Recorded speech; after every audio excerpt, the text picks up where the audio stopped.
Et derrière, il réussit à bien les gérer, hein, un truc tout bête, mais il peut confirmer un bas moyen kick en drive rush avec flash kick. Ça c'est fort ça. Ça donne des bons dégâts, ça donne de la distance en plus, surtout pour un gars auquel tu vas bien sûr être content d'avoir la distance. Tu vas jouer sur les Sonic Boom, forcer l'adversaire à commettre des erreurs au niveau de la distance, etc. Donc ça va être pas mal. Ça va choisir du coup Chun-Li côté Valmaster.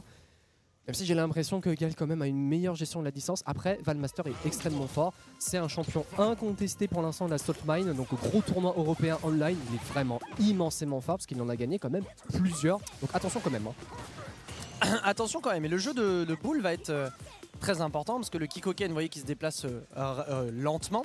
En fait, c'est plus une idée de j'accompagne le projectile. En fait, on cherche pas vraiment à créer une erreur ou infliger des dégâts. On accompagne le projectile pour juste gagner du terrain. Et là, une fois qu'on a gagné du terrain, c'est là que la machine Chun-Li se met en branle. La machine Chun-Li avec un Valmaster qui, lui, est très cartésien dans son approche. C'est des 0 et des 1 Street Fighter pour Valmaster. Donc, s'il y a cette option qui est optimale, il va aller pour cette option point barre. Donc là, à voir, et vous voyez que Akainu, lui de son côté, est beaucoup plus très beau saut avant avec gros pied. Derrière, il met target moyen et surtout flash kick en finition Sonic Blade. Et voyez les petits détails de ce match-up. Ça c'est bien ça. Ça en fait Gaël de base, si tu joues extrêmement bien contre Gaël, tu peux voir énormément de micro-détails au niveau de ses déplacements, au niveau de la gestion des ressources et surtout la gestion des projectiles de Chun-Li. Comme tu le disais, c'est pas un projectile pour poke, ce sera un projectile pour gagner un maximum de distance. Et justement, on a essayé de tenter l'UX Kikoken mais qui malheureusement ne résultera à rien. Mais là cette fois-ci, il y avait une bonne idée de la part de Valmaster pour essayer peut-être de forcer l'adversaire à appuyer sur les boutons avec derrière du coup l'avantage au niveau du coin. Malheureusement, les prises de décision qui sont vraiment à l'avantage de Akainu. On a vu un saut gros pied par exemple qui a touché de manière assez gratuite et puis derrière un Drive Impact qui lui donne l'avantage positionnel et un gros punish counter et donc le round. Là pour l'instant Valmaster il est très fort dans son approche mais là pour l'instant il a pas de chance. C'est bête à dire mais c'est ça les jeux de combat. Des fois il y a ce petit jeu de dé la réussite. Ouais c'est ça, c'est ce petit jeu de réussite et là pour l'instant Valmaster il a pas de chance et bizarrement c'est un peu Valmaster en vrai. À chaque fois que je le vois jouer des fois il a jamais de chance. C'est un truc de fou. Des fois ouais la réussite n'y est pas. En même temps Chun-Li c'est un personnage qui demande tellement d'exécution. Probablement l'un des personnages qui demande le plus d'exécution du jeu pour l'instant, de ce que j'entends des joueurs de Chun-Li eux-mêmes. C'est vrai que ça augmente le facteur de manque de réussite. Voilà. Parce que plus il faut appuyer sur des boutons, plus tu as de chances de couper. Et c'est ce qui peut faire la différence. En tout cas avec Akainu qui avance tout doucement. Did he just walk slowly and Sonic Boom? A priori, on est sur un jeu très statique. Décalage, il a bien délai son moyen point ici. Oh, bien vu. Oh, ça par contre il était excellent ça.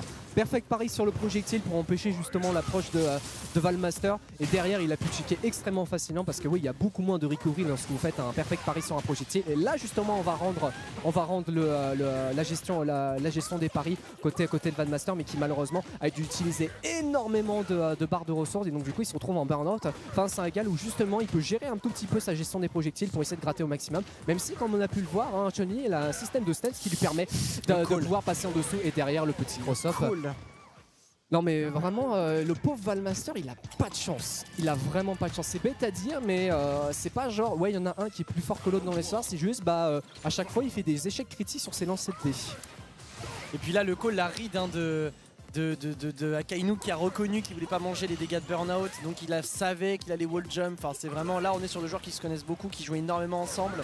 Oui. Zanshu EX qui nous permet d'avoir le spinning bird kick et derrière un petit peu de mise au point pardon. Ah ouais, comment... Ah là là, le whiff punish du stand gros point. Pourtant, hein, tu vois, le manque de réussite, il est là. Voilà. Ne pas toucher avec ce stand gros point alors que ton adversaire est dans le coin, ça c'est malheureux. Derrière 2-2KIX quand même pour se faire respecter, mais on est à plus du tout aucune barre de vie. Voilà. Enfin, les anti-airs qui commencent à être intéressants pour Valmaster. Ça lui donne l'avantage au niveau du coin. Là, cette fois-ci, le stand gros point qui touchera quand même en bloc. Donc, il n'y aura pas de gros whiff punish. Ah, tiens, pourquoi il n'y a pas d'anti-air ici? Ah, il a du mal hein, sur ses anti-airs, la Valmaster. Comme je l'ai dit, encore une fois, toujours cette manque de chance. Ok, le stance cancel pour garantir un tout petit peu de dégâts.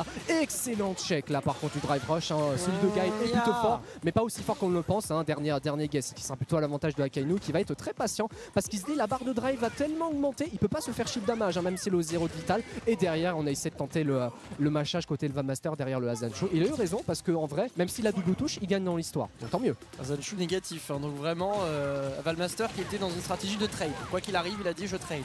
Puisque je suis négatif. Autant dans une situation, autant s'en servir.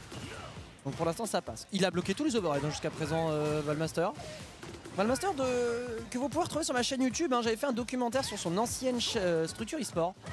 Qui est une structure e-sport qui faisait de la pronographie. Hein? Comme dirait l'autre. Qui c'est? Voilà. Ok, bah très bien. Tu connais pas la team Yaourt Potiron? Il sort quoi lui? Je connais pas? Non, pas du tout. Tu connais pas la team Yacht Protubérant? Non, je connais pas du tout. Putain, c'est dinguerie de pas connaître.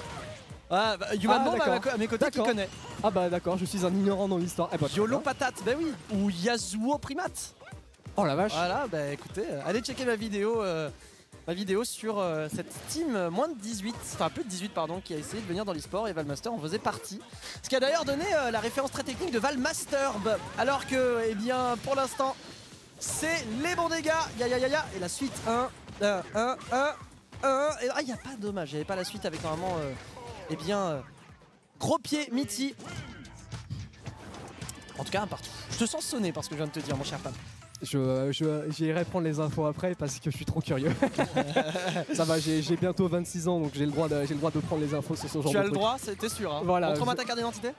Quoi, quoi c'est mercredi en plus pour l'anniversaire donc t'inquiète pas. Mais non si, oh là là. Si, ça va être pas mal. Mais du coup, 1-1 pour l'instant pour les deux joueurs avec un Valmaster qui, pendant qu'on discutait de son ancien team, réussit quand même à avoir des bonnes phases et surtout à essayer justement de forcer l'adversaire à faire les erreurs. Et là, ça marche plutôt bien. On avait vu une chimie, un joli whiff punish et encore une fois un très bon whiff punish avec justement sa scène qui va beaucoup jouer là-dessus pour justement casser les jeux de Sonimo au lieu d'utiliser l'osso. Il va utiliser quelques roussos pour essayer d'avoir le corps à corps, mais non, là il va faire simple, hein, il n'a pas envie de se mettre en burn-out et ça se comprend. Surtout que là, Akainu, lui, par contre, il a encore toute sa barre de drive qui justement va l'utiliser pour forcer son adversaire en burn-out et jouer un petit peu peut-être sur le shield damage, même si là, joli.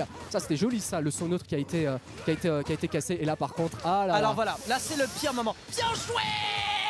S'y attendait tellement. Je vais dire c'est le pire moment parce que quand t'es en burn-out, quand t'as les burn alert face à ce personnage, bah malheureusement tu vas manger tous les dégâts résiduels. Mais derrière il y a Akainu qui arrive quand même à mettre le bas gros point exceptionnel. Il a le gros flash kick derrière, le Sonic Hurricane et l'overhead en vision. Mais c'est un truc de fou parce que genre quelques secondes avant, j'étais en train de te dire, il n'y a pas un seul saut vertical, un seul saut machin mon cul de Valmaster qui passe parce qu'à chaque fois Akainu le voit partir. Genre il ne peut pas passer au travers de Sonic Boom. Donc là ça veut dire qu'Akainu est en train de s'envoler. Ah, il est en train de vraiment me proposer une très belle phase. Hein. Vraiment sa gestion des ressources qui est très intéressante parce que dès qu'il a l'occasion, il va utiliser ses barres pour mettre l'adversaire dans vraiment la situation la plus horrible qui puisse exister, à savoir le burn-out. Et derrière, il peut choper l'avantage positionnel et presser à l'infini. Et derrière, du coup, dire à son adversaire, vas-y, fais un truc et t'inquiète pas, j'ai la réponse pour. Hein. Vraiment, Akainu qui nous propose un excellent jeu avec un très bon entier, bas gros point. Sa gestion des fusis qui est excellente. Malheureusement, il va se prendre l'overhead avec un bon corner carry bien sympathique. Quelques petits dégâts, quand même assez sympathiques. Et là, ça va être guess ou pas guess. Ah bon? Ah ok, pas de confirme malheureusement à cause de la gestion de la distance. Mais c'est pas trop grave en vrai pour Valmaster qui joue beaucoup sur scène normaux avec une bonne distance. Quoique la level 3. Ah non. Non, il est pas mort. He not dead, pardon, Sonic Blade ici, il avait peut-être pas vu. Oh, par contre, là, he dead, d'une dinguerie. Ah non, il a pas de niveau 3 non plus. Bah, c'est pas grave. Si, il a le niveau 3, pardon, j'ai rien dit. He dead, d'une dinguerie. Cette route de combo est tellement sexy, je suis tout nu. Elle est belle, hein. Ça fait tellement plaisir de voir ce genre de combo avec une bonne gestion des ressources en plus de ça qui marche bien. Et là c'est vraiment égalité quasi parfaite hein, entre les deux joueurs. On a quand même un gros avantage au niveau des ressources là pour Akainu, surtout avec une level 3 de prêtre qui va essayer de la garder, qui sait, pour aller garantir de gros dégâts parce que là pour l'instant il a une bonne avantage au niveau de la vie. Par contre attention quand même à la barre de drive qui est plus à l'avantage de Valmaster et ça se voit justement à la gestion des déplacements où c'est plus Valmaster qui va aller chercher son adversaire en se disant allez, un coup, un petit drive rush, on a le corps à corps et peut-être un guess. Et là pour l'instant ça se peaufine très bien au niveau de la stratégie pour Valmaster avec sa gestion des déplacements. Attention quand même à Akainu qui va beaucoup être un petit peu plus offensif pour augmenter cette petite barre de drive. Et dans tous les cas, là cette fois-ci on a l'avantage. Quoique, parce que là on a le corps à corps. On utilise un petit peu de dégâts bien sûr pour essayer de garantir un avantage assez conséquent peut-être au niveau de la barre de vie, c'est la bonne guess. Là c'est les embrouilles là pour Akainu. Il a l'avantage au niveau de la position. Attention quand même au potentiel Drave Impact qui peut arriver incessamment sous peu. Il suffit juste d'une bonne petite surprise dans un pressing et t'inquiète Catherine, tu vas prendre un gros punish counter dans l'histoire. Donc bon saut gros pied mais heureusement un petit peu de recovery. Bah voilà, fallait que ça passe. Fallait que ça. Là, non mais Valmaster, là tu vois, il l'a regardé. J'ai fait la même réaction. Qu'il lui a fait bâtard. Parce que ça. Depuis tout à l'heure, il bloque tous les overheads. Ouais. Et il y a que celui-là qui l'a pas bloqué. Et je suis quasiment Valmaster, là, bâtard. Donc là c'est le mind game, pas de mind game. Je vais refaire overhead mon pote. Donc faut que tu sois prêt pour le putain de. pour le bloquer. Incroyable. Incroyable, incroyable. Il y a bien sûr un bon moyen de casser justement ces overheads en utilisant le pari, parce que le pari ne force pas, force entre guillemets à bloquer en haut et en bas. Mais malheureusement ça peut être cassé par la shop, donc punish counter, ça fait mal, etc. Donc il faut subir un bon guess. Le jeu de Sonic qui marche plutôt bien, même si on se fait directement checker le drive rush là pour Valmaster, qui juste va faire de simples petits dégâts, gérer un tout petit peu la distance. Malheureusement il veut beaucoup trop jouer sur le pari pour aller chercher justement ce perfect, mais là malheureusement c'est pas trop à son avantage pour l'instant pour le joueur de Chun-Li, qui va encore une fois jouer sur les déplacements. Malheureusement le commit du saut qui est pas du tout à l'avantage, hein. Kainu qui a vraiment une excellente gestion du rythme, mais ça va. On a un petit pressing qui malheureusement se résultera avec un backdash. Je ne veux pas prendre ton pressing, nous dit Kainu, parce qu'on se dit on n'a pas envie, surtout avec Chun-Li. Joli check avec un bas petit point pour au moins garder un tout petit peu de distance, hein. Les déplacements qui sont très bien gérés pour l'instant pour le joueur de Guy, qui va aller tenter le corps à corps. Et justement j'en parlais tout à l'heure, un drive rush shop qui peut casser justement un petit jeu de pari. Enfin on a un perfect pari, mais malheureusement c'est sur un landing d'un saut, donc on n'a pas forcément de grosses punitions. C'est dommage parce que ça pouvait être le bon moment là pour Valmaster pour essayer de s'exprimer, mais là bien voilà joué. Merci, enfin bonne gestion des déplacements, mais pas assez pour garantir un maximum de dégâts dessus, hein. Je crois qu'on a une égalité quasi parfaite, hein. Ah, effectivement je vois que le chat me fait dit putain ils sont sur le training stage. Alors c'est vrai que le training stage ça fait un peu, c'est très la sobriété, hein. C'est l'équivalent de faire l'amour avec des chaussettes. Par contre là c'est stylé, 2-2K. Y a même pas besoin lightning kick, qu'est-ce que je raconte? Je ne connais pas mes routes de Chun-Li, en même temps j'ajoute pas.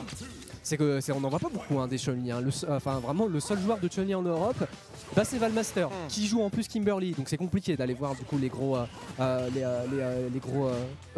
phases du perso. N'hésitez pas à aller voir son stream, hein. Valmaster qui stream beaucoup, donc si vous voulez taffer votre perso, n'hésitez pas à aller le voir. Encore une fois, petit jeu de poke des deux côtés, plutôt à l'avantage pour l'instant de Valmaster au niveau de sa barre de vie, puisqu'il réussit vraiment, même malgré les petites doubles touches, à essayer vraiment de surplomber son adversaire, même si là Kainu il a décidé de jouer beaucoup sur ses projectiles. Attention IX, ouais on a voulu tenter une petite chimie, mais encore une fois la grosse patience là côté avec Kainu. Il se dit là cette fois-ci dans le doute ça se tente, pas de confiance sur bas petit point, mais c'est pas trop grave, toujours avec sa gestion des drive rush, et il a envie d'aller chercher son adversaire là cette fois-ci, hein, au lieu d'essayer d'être patient avec ses Sonic Boom. Et là justement ça marche quand même assez bien, il a l'avantage au niveau de la position, mais là cette fois-ci il est patient, essayer de forcer l'adversaire à tenter peut-être à un Zanshu ou quoi que ce soit, mais là pour l'instant pas d'entière ici, pas comme ça, non c'est bon, il a quand même l'ouverture ici, et là enfin allez Valmaster, exprime-toi.